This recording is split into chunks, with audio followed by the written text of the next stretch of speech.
Many have criticised BMW's Z3 Roadster as being seriously underpowered. This is the version to make them eat their words.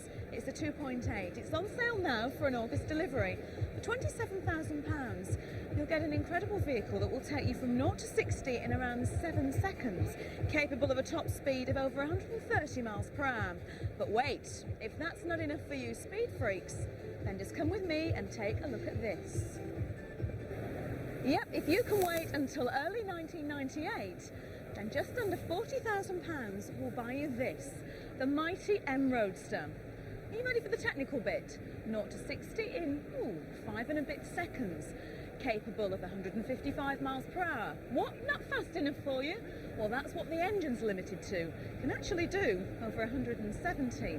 It's got a 6-cylinder engine, an absolute stack of torque, and to use a technical term, it goes like stink. Well, if you can see through the crowd of people behind me, like bees around a honeypot, there is the mighty M3 Roadster. Chris, it must be good for you to see it here at Geneva. Absolutely. It's actually the M-Roadster. Although it's got the M3 engine, the 321 brake horsepower engine, it's actually called just the M-Roadster. And it's the ultimate incarnation of the Z3 that you drove a couple of weeks ago down in Portugal. What are the main technical differences? Well, it's got a number of detail differences in the suspension, because effectively you've got nearly triple the power of the 1.9, and so it has slightly stiffer suspension. It obviously has bigger wheels and that kind of thing, but I mean the most important thing is the engine. It's straight out of the M3. It's a 3.2 litre 6-cylinder with variable valve timing, all these sort of the very latest technical developments to make the engine as potent and as flexible as possible.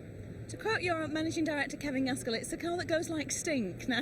Yeah, well, Kevin and I were driving it a couple of days ago for the very first time on the roads of Spain, and it is an astonishingly fast car, but it isn't fast and wild. It's actually beautifully controlled. It's very safe to drive. It's very comfortable too. You'd think it was rock solid and was going to shake you to smithereens, but it's not. It's just a beautifully formed motor car that you can tootle along at 30 miles an hour and feel, oh, this is wonderful wind in the hair, or you can actually drive it fast. You can drive it on a race circuit and it does what it's supposed to do. Yeah, you mentioned the race circuit there. As a manufacturer, you're producing a car here that's limited to a top speed of 155. It's capable of an awful lot more than that. Does that fit well, do you think, in today's market? You know, road deaths, so many, we hear so many of them, so many speed related. Is that a difficult balance for you as a manufacturer to get? Well, it's a difficult subject, because there are some people that would like to see speed limiters on cars. I mean, we would be totally against that. Actually, we believe it's unsafe to have a limit at 70 miles an hour. The truth is, we some years ago took a decision that we would limit our cars to 155. Now, of course, you can't do 155 miles an hour in real road conditions. More important is actually what it does between, let's say, 30 and 70 or 30 and 80 miles an hour. And it's the ability to respond, and it's all that latent power, that torque, that will give you the responsiveness you want as a driver, or you need. Not only that, this thing brakes from 60 to 0 in 2.8 seconds. So, I mean, it's got the very best brake technology as well. And safety is an integral part of a powerful motor car if it's well built and well engineered. Well, we're joined now by the man who designed the new BMW Z3, Chris Bangle, who's suffering a bit today because he's got a sore throat and it's kind of hot in here. But Chris, you can get through it. Congratulations on the car. I can't believe that some of my journalistic colleagues were actually criticising the styling of this. I mean, I'm not just saying this because you're standing with me, but great design.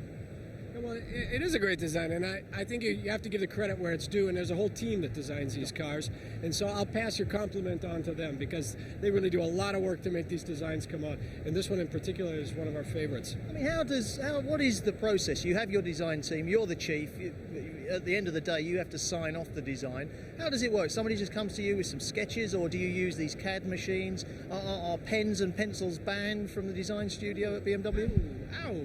No, how contrary. You know, it's a hell of a lot easier to sign off something done by professionals, and you know, when you have a really good team, it makes it a lot easier. It makes it a lot more fun. And we like to use the most modern technologies. Naturally, we want to make our cars come through with the best amount of quality all the way through to production to the client.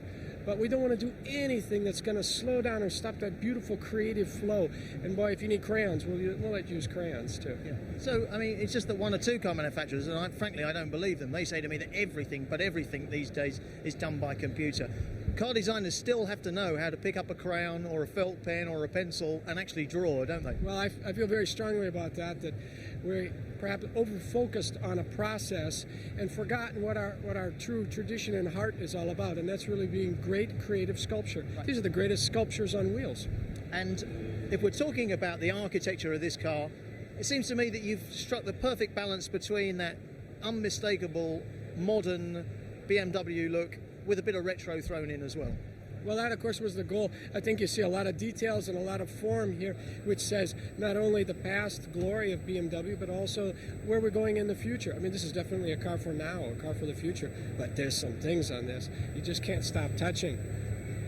I mean, this bonnet, to everybody else out there, just an ordinary bonnet, just like any other bonnet, but it's kind of sets a world record, this bonnet, doesn't it? Well, yeah, I've been told this is one of the world's largest pressings for a bonnet, but to me the most important thing is we've got this form, this beautiful, beautiful power bulge going across this without any disrupting cuts on it.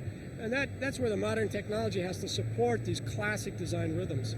And of course, it's not exactly inexpensive to design a car these days, is it? I mean, people will be staggered by the amount of money that might just go into a little bit of tweaking of a corner or the front grille or something like that. Well, particularly at BMW, we want to do it right. Yep. And doing it right means you have to invest the time and the energy again and again to make sure the final piece is the highest quality. Anything, looking back on it, anything you would do differently or might tweak in the future when it's going through a midlife change or a midlife update?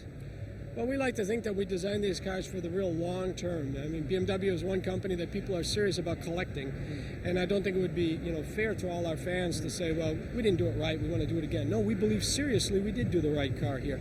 And what I like about it is we're seeing now with the 6-cylinder, with the M versions, it shows other sides of personality of the car. Look at it. The stance is a little bit changed by the 6-cylinder. 4-cylinder still has that really delicate balance. And in the M version, wow, the car just sings. I think this says it all, really. Here we are doing a TV interview and the people are just coming along ignoring us because they're just so desperate to get into the car, to feel it, to touch it, to sit in the thing. And I think that's the greatest. If it passes that test, it's got to be a winner. And of course it is a winner because in Britain, for example, it's already sold out virtually, I gather. Yeah, I was just thinking to myself here, maybe it's a rating of the car, it's got so many fingerprints on it. Yeah. That's good.